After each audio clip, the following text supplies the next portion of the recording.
Hey there, Detroit sports fanatics. I'm Taylor Phillips. And welcome to Taylor's Detroit Sports episode 23 on Spreaker.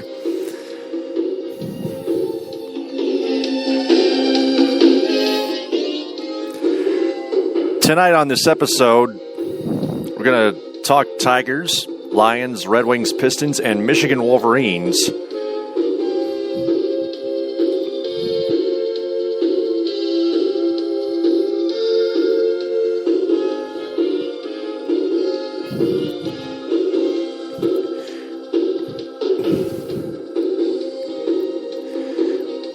First off, let's start off with the Tigers losing again 4-2 to the Pittsburgh Pirates.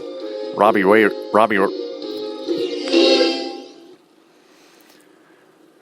Ray was starting against Esmold Volquez.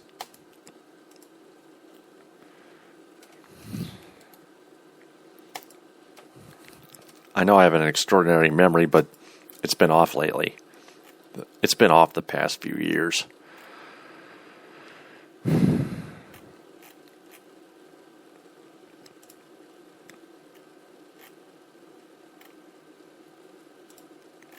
It was Edinson Volquez.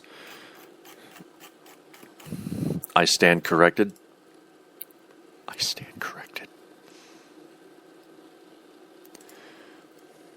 Volquez got the win. Ray got the loss. Mark Melancone got his 22nd save.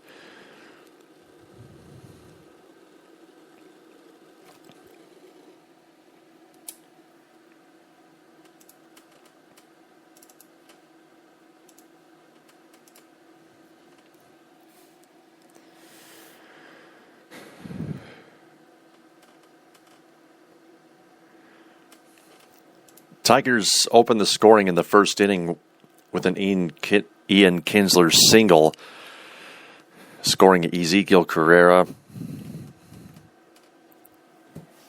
Pirates struck back in the bottom of the second with back-to-back RBI doubles by Gabby Sanchez and Travis Snyder. They made it 3-1 on a Jordy Mercer single scoring Josh Harrison. Alex Avila cut the lead to 3-2 in the top of the fourth with a solo shot to dead center into his own team's bullpen.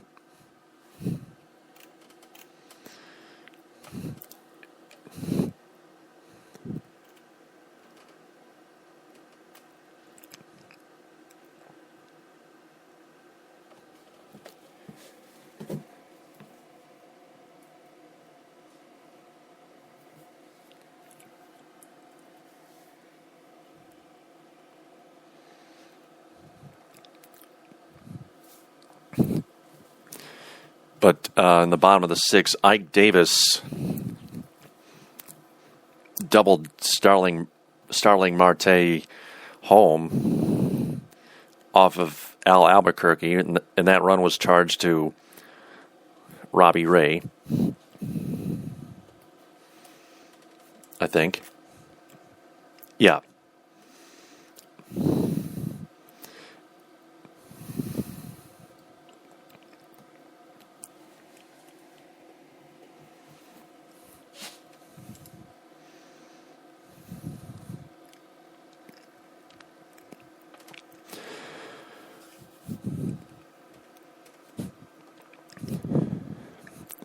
Albuquerque was put in by Brad Osmus to replace Robbie Ray after Starling Marte drew a leadoff walk.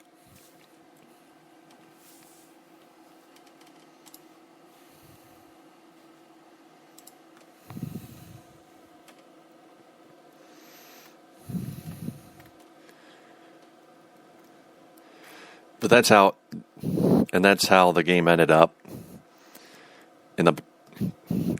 Because in the top of the ninth, the Tigers had runners on first and second and one out after Alex Avila and Nick Castellanos each hit back-to-back singles. Torrey Hunter pinch hit for Andrew Romine and flied out to Gregory Polanco. He didn't hit into a double play that time. He gave it a ride, but Gregory Polanco was there in right field toward the wall, and he waited for that baseball to zoom right into his glove for the second out of the game, the second out of the top of the ninth, and then Rajai Davis grounded out to Josh Harrison at third to end the game.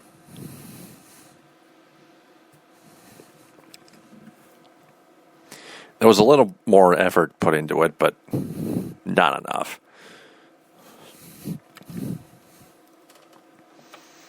Phil Koch pitched a scoreless bottom of the eighth, despite giving up a leadoff single to Starling Marte, who's been red hot lately,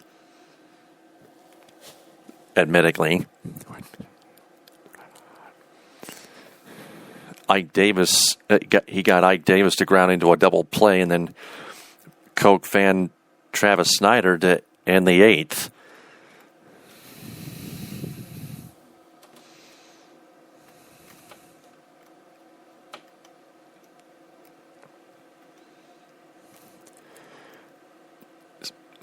In between the top of the fourth and the top of the ninth, the Tigers never even got a hit at any point.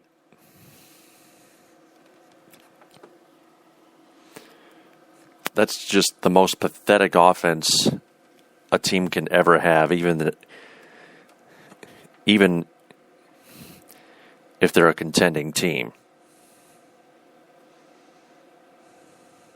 or an elite team or whatever. Robbie Ray pitched 5 innings flat and change, giving up 6 hits, 4 runs, all earned, walked 2, struck out 5. Edison Volquez went 6 innings flat, gave up 5 hits, and just both the 2 runs, both earned. He walked 2 and struck out 5.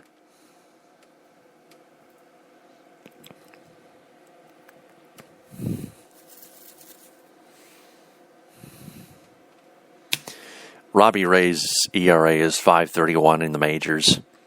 Volquez's ERA 3.67. Phil Koch's ERA is 4.12. Al Albuquerque's 2.86.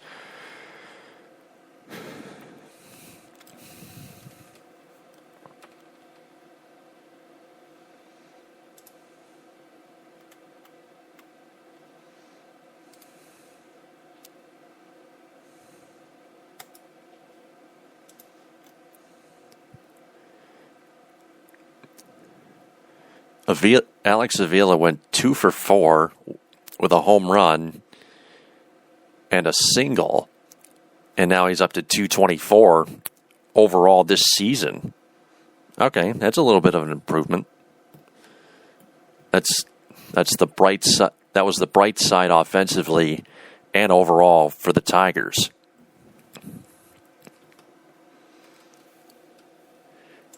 Well, that would be my bright side.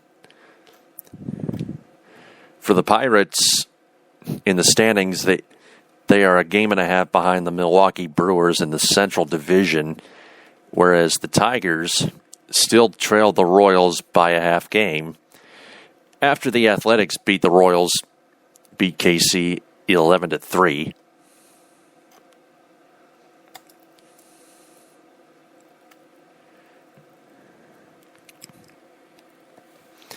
And surprisingly, the Tigers and Mariners are tied for the second wild card spot. Tigers are 63-54, and the Mariners are 64-55. Tigers play the Mariners this Friday through Sunday at Comerica Park in Detroit. And the Pirates, Pittsburgh owns the first wild card spot, a game and a half up on the San Francisco Giants and the St. Louis Cardinals.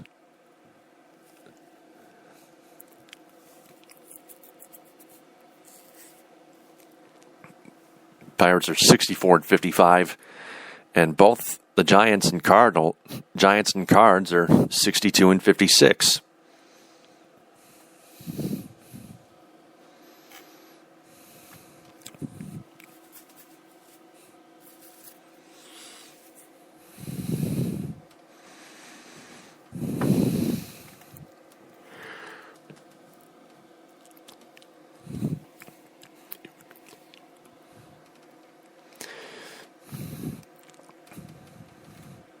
So, and the Tigers and Pirates head back to the southeastern edge of the mitten of the state of Michigan, to Comerica Park in Detroit, Michigan, to play a two-game series, which is the second half of the 4-game home-and-home set.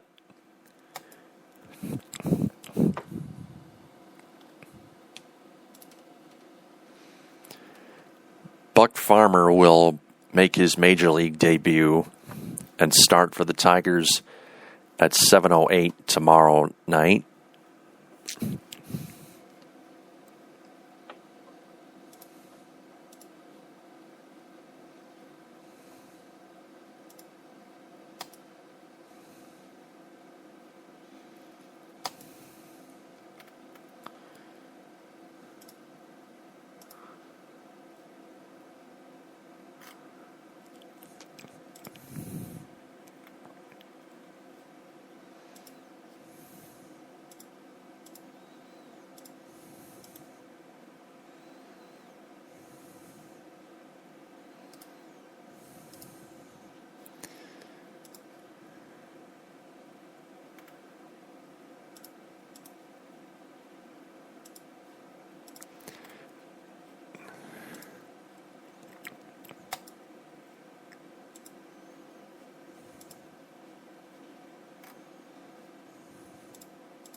And Buck Farmer will take on Vance Worley, a very tough pitcher, 5-1, 2.30 ERA. Worley is 3-0 with a .96 ERA in his last 4 starts. Oh my goodness, he's becoming even better. For Buck Farmer, he'll make his. He's a 5th-round draft pick in the 2013 draft. He went 10-5 with a 2.60 ERA and 18 starts for Class A West Michigan, and went 1-0 in 2 starts with the Double-A Erie Sea Wolves. Tigers president and general manager Dave Dombrowski reported that Buck Farmer, quote, has pitched very well. He's got good stuff. Ideally, you have more development time. I haven't seen him myself, really. Maybe one start. Our guys like him. Quote. Well, Dave, if you haven't seen him, you got to see more of Buck Farmer. Do more scouting. He's. You can't just skip. You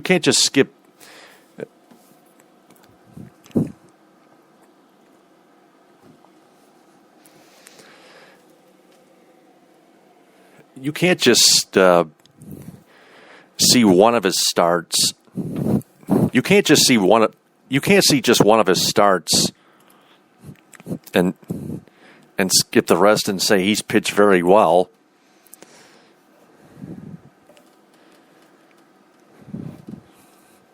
I mean, his stats are good, but his pitching stats are good, but you have to see more of it to believe it.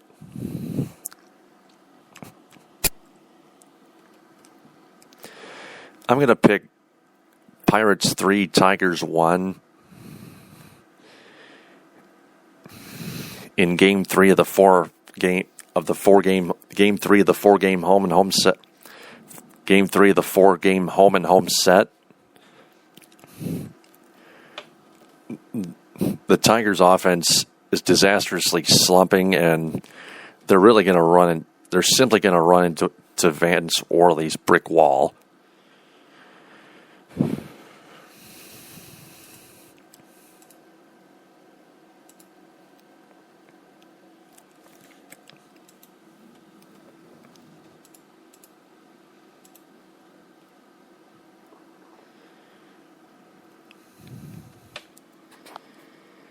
Let me just move on to some Lions news.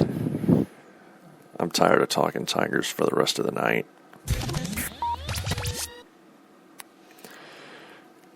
Good news for Lions fans. Defensive end Ezekiel Ansah, Ziggy Ansah that is, has been cleared to start practicing again. They practiced earlier today, and Ansah was eligible to join them after being activated from the physically unable to perform PUP list.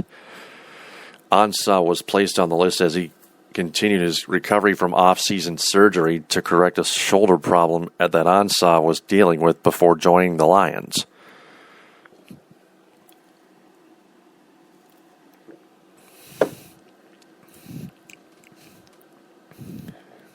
Dave Burkett of the Detroit Free Press calls it unlikely that Ansah will play in this Friday's game against the Raiders, but he could be ready to go for the team's third preseason game and has a lot of time to get himself into game shape by the start of the regular season.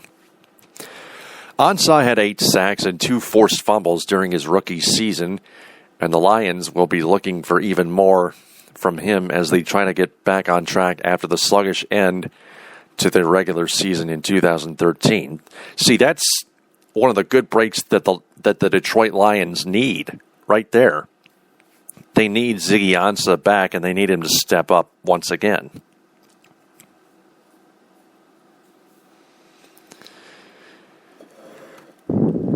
They want him to help them defensively and help the entire team win a Super Bowl championship.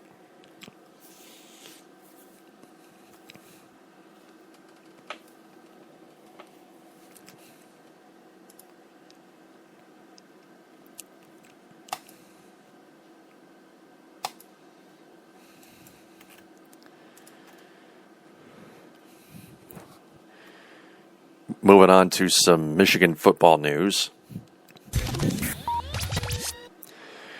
I posted a video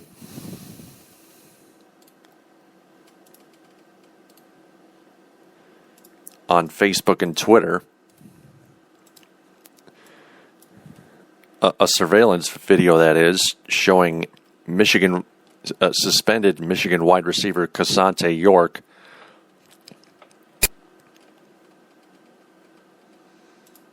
sucker punching somebody.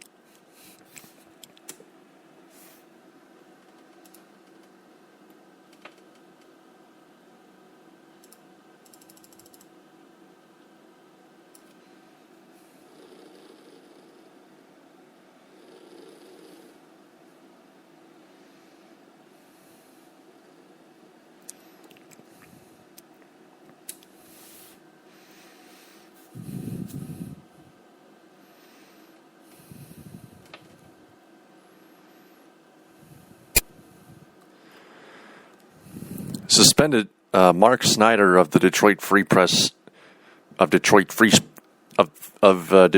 Press Sports writes, suspended Michigan football player Csont'e York is facing 3 misdemeanor assault charges handed down by the Washtenaw County prosecutor last week.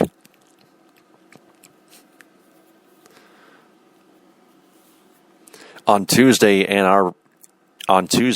Arbor police released evidence from the investigation into the July 18th incident, and a surveillance video shows a man believed to be York punching a man outside Scorekeeper's Bar in Ann Arbor.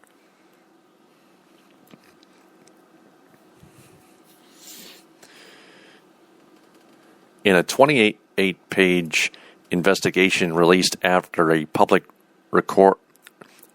records request, the allegations are that York, a wide receiver from Harper Woods,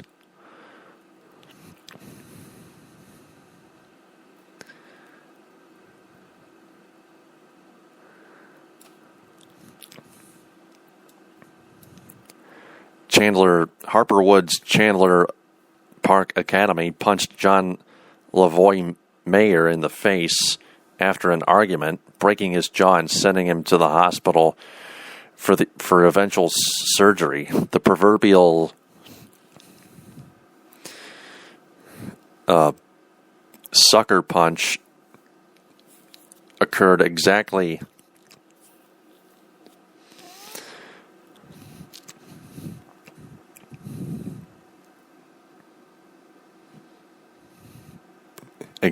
at the 19-second mark of 28 seconds.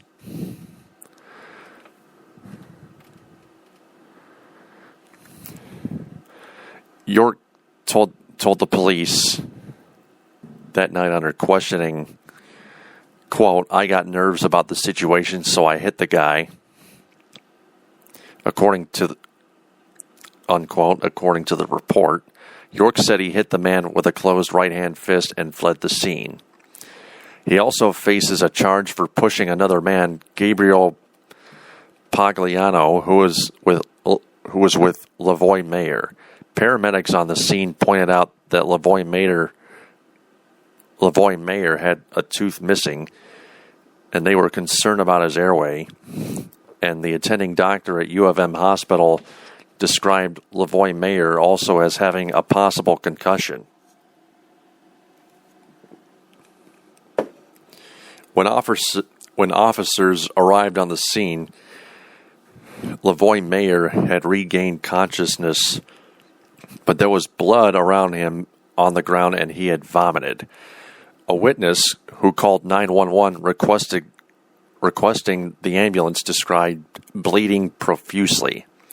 Each witness, plus York and U of M teammate Demario Jones with York that night, told a similar story. Soon after 2 a.m. on July 18th, York and Jones were standing outside the bar where there were words exchanged between Lavoie Mayer and the football players. After a few minutes of downtime, more words led to York swinging and hitting the individual, knocking him to the ground. The players then ran to their dorm, Stockwell Hall. When police brought York and Jones into the station for questioning in the early morning hours, their stories were similar. They said they went to a friend's house party that night around 11 or 11:30 p.m., and then went to the bar around 1 a.m. When they emerged from the bar, the banter began. Quote, Pagliano told the officers at the scene, quote, "A group of people were arguing about football or hockey. Everyone was talking. John was jaw-jacking. All of a sudden, the guy York just came up and cold-cocked John. John fell to his left side and hit the cement."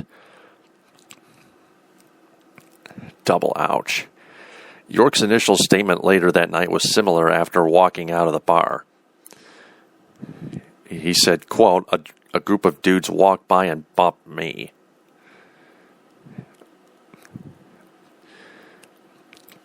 Quote, unquote. He said he told the other man to chill out. They argued, and then Jones began to walk away. Then another individual in that group walked up on Jones. He pressed upon him face to face, exchanging words for no reason.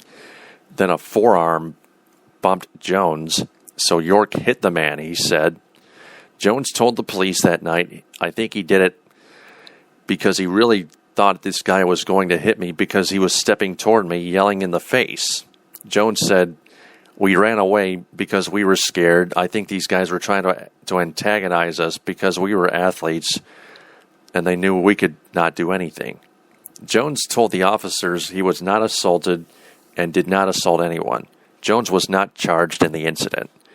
In a later interview with his attorney present, Jones told Detective Dave Monroe that he recalls telling the crowd, inciting them to stop saying stuff to him, referring to York.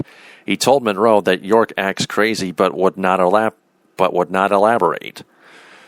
York was repeatedly identified by witnesses as the individual in the safari hat as seen in the video, and a tan hat was among the items logged when he was arrested by the Ann Arbor police.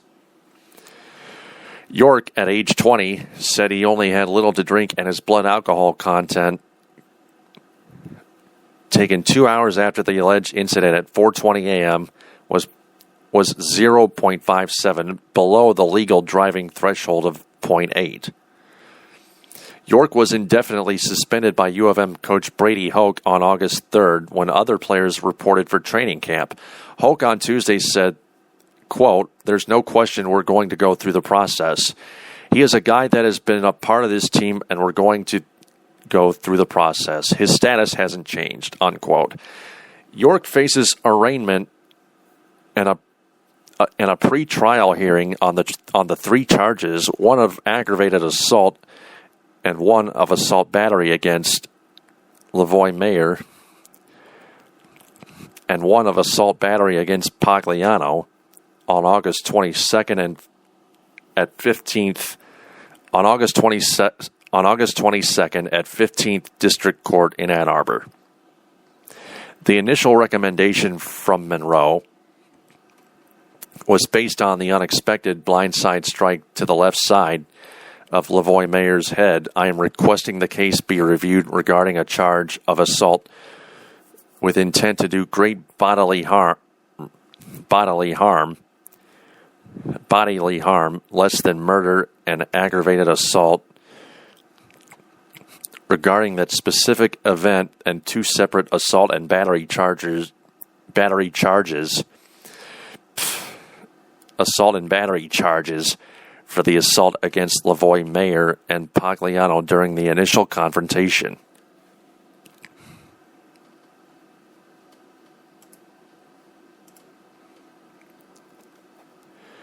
Well, at least Csont'e York told the truth the whole time.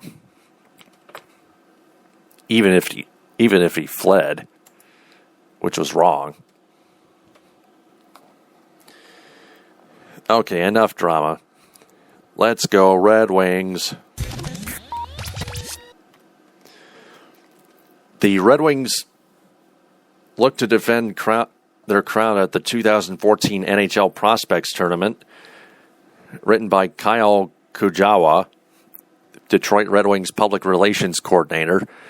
The Detroit Red Wings franchise will host the 2014 NHL Prospects Tournament for the 16th season at Center Ice Arena, CENTRE,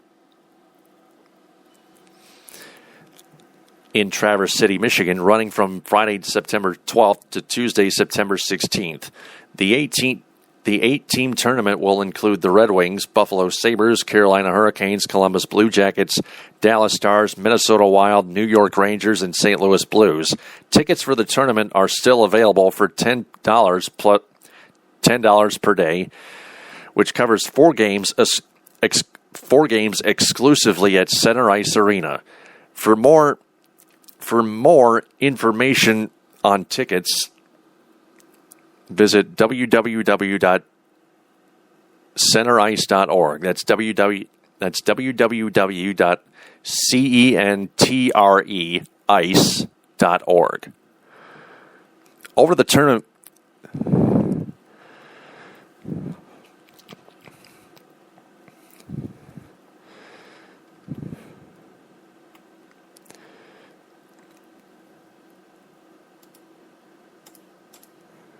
and if you want more info, I've got that article posted on Facebook right about now. Moving on to some Pistons news. From Bleacher Report's Tyler Conway, Greg Monroe will sign a qualifying offer with the Pistons.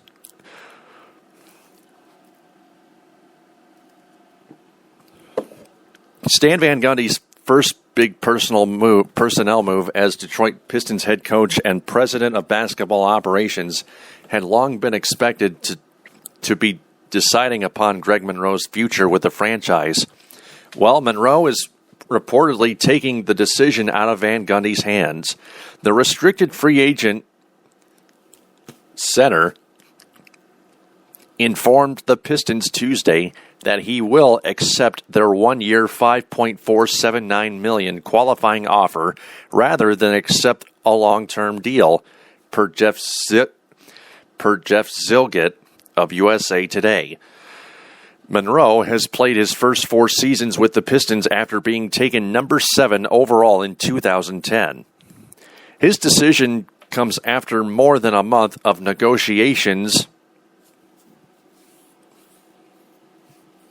with the Pistons about a long-term contract. Long thought of as a nuclear option, Monroe is turning down tens of millions of dollars in guaranteed cash. It's also a bold power play by his agent, David Falk. By signing Detroit's offer sheet, Monroe can hit unrestricted free agency next summer.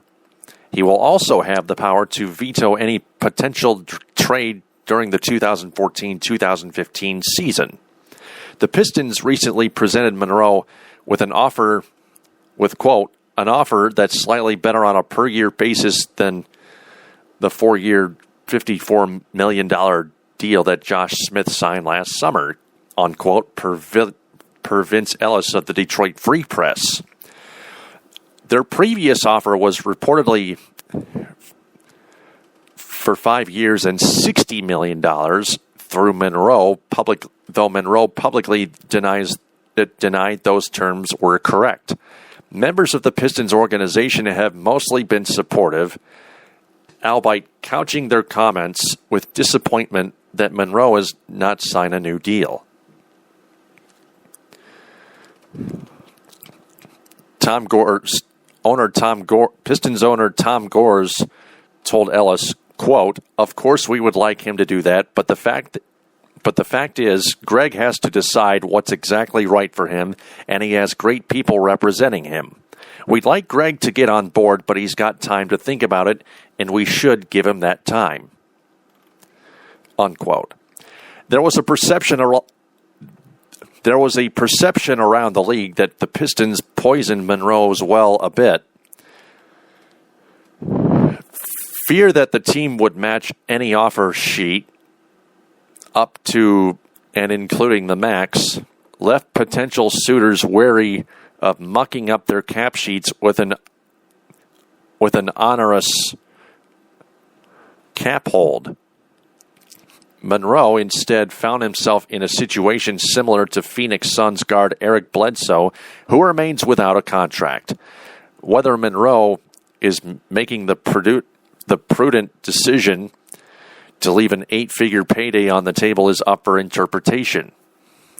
Few question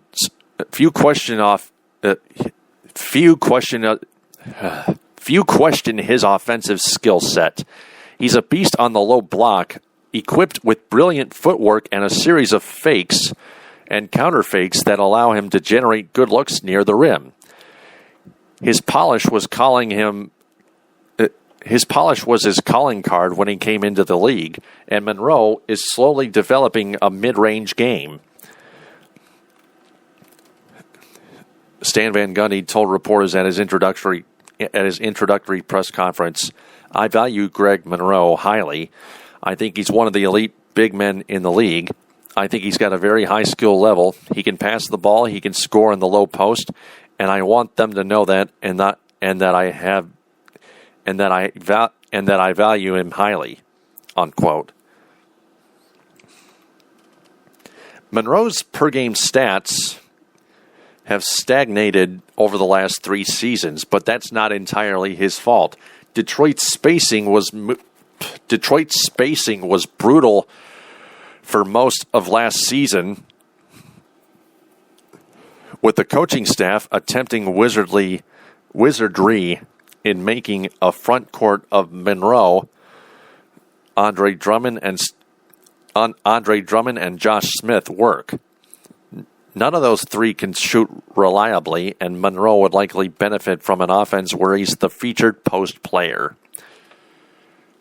The positives mostly stop when discussing the other side of the ball, however. Monroe is largely a defensive minus, slow-footed on pick and rolls, and lacking in consistent engagement. It did not help that Detroit was one of the league's poorest coached teams from a schematic standpoint. The Pistons were at times incomprehensive. An incomprehensive train wreck, defending at a bottom 10 level regardless of whether Monroe was on the floor, per NBA.com. His one strength is on the block, where opposing bigs shot 34.4% against him last season, per Synergy Sports, subscription required. Get him in a scheme where his lack of lateral quickness can be hidden and push better team defense concepts, and Monroe might become garden variety below average rather than a glaring minus.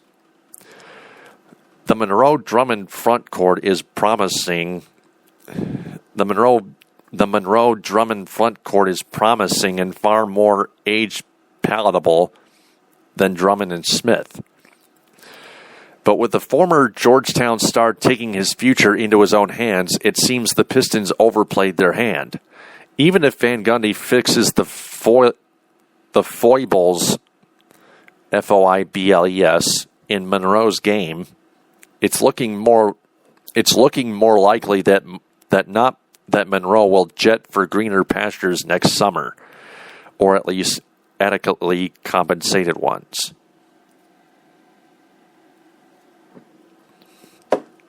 Very interesting decision earlier this afternoon by Greg Monroe. He's going to remain a Piston for at least one more year. Then after that, he might explore the market.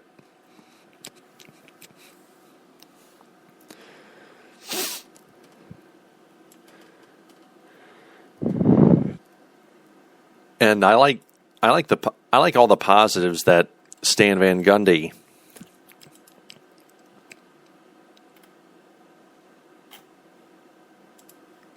has stated out about Greg Monroe in Van Gundy's introduction. I keep saying it wrong. Introductory press conference. Stan Van Gundy's his introductory press conference. But the negatives were also listed and pointed out by Tyler Conway in this Bleacher Report article.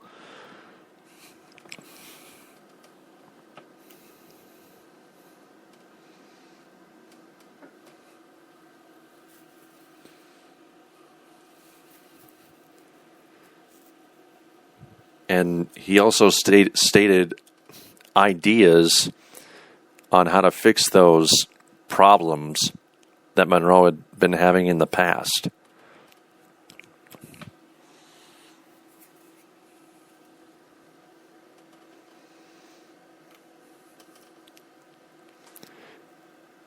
He also stated that the Monroe-Drummond duo has performed better than the Drummond-Smith duo. Monroe and Drummond get along very well. Drummond and Smith, not so much. Not as much. So, it's still a wait-and-see approach for the Pistons. I still think that they will make the playoffs with Stan Van Gundy as their head coach. So that's going to do it for Taylor's Detroit Sports episode 23 on Spreaker.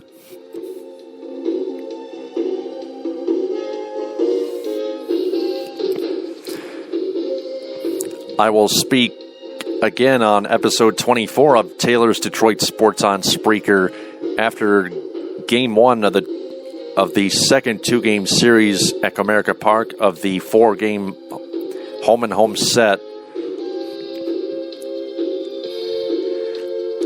That game will take place at 7:08 on Fox Sports Detroit and 97.1 The Ticket and the Detroit Tigers Radio Network and MLB.com. Until then, this is Taylor Phillips saying so long, TTFN, ta-ta for now.